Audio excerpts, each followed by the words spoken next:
So good afternoon. I am Nick Daniels. I'm the proud president of the National Air Traffic Controllers Association.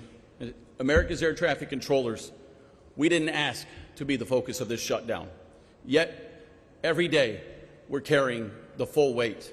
Every single day, we move over 45,000 aircraft, 3 million passengers. We move tons of cargo that keeps America running, protecting the national airspace system, and even more importantly, people's lives.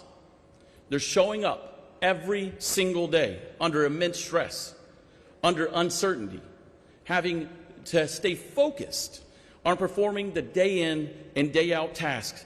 And every day that this shutdown drags on with no clear insight, this affects their focus. And our job as air traffic controllers is to mitigate risk, and it's also to call it out. Air traffic controllers, our job is to communicate for the safety of the flying public. And as this shutdown continues and air traffic controllers are not paid for the vital work that they do day in and day out, that leads to an unnecessary distraction.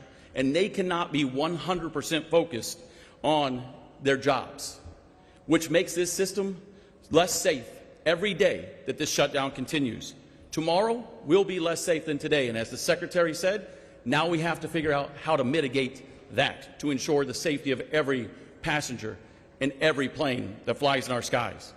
There is no version of this scenario that we have been forced into where an American worker can work 6 days a week, 10 hours in a day, only have 4 days off in a month, and have to deal with their greatest priority, which is taking care of their family, to provide for them, to put gas in a car, to put food on a table, to ensure their kids have shelter, or that they have a level of care while they do go and do the very important job of being an air traffic controller and running America's skies.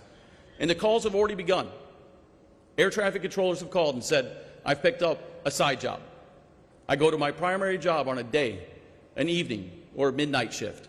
And when I complete that shift, I now go to a secondary job. I'm driving for Uber. I'm doing DoorDash. I'm doing Instacart. This job is hard enough 5 days a week. We do it 6. We make the impossible look possible every single day. But now, with this shutdown, we're making the impossible impossible for people to continue to live without money. So some of our lowest paid air traffic controllers in this system, whether they're new or they live paycheck to paycheck just like every other American worker, they will instead be focusing instead of focusing on the safety of the American flying public, they're now focusing on what they can't afford to pay. So as each day passes with this shutdown, more of this nation's air traffic controllers will feel more stress. They'll feel more pressure. And it's the opposite of what they should be focused on. We should be focused on how do we move forward, the cusp of taking care of one another. So air traffic controllers, we didn't start a shutdown. We don't end a shutdown. Our elected officials do. And our message is simple: end the shutdown today.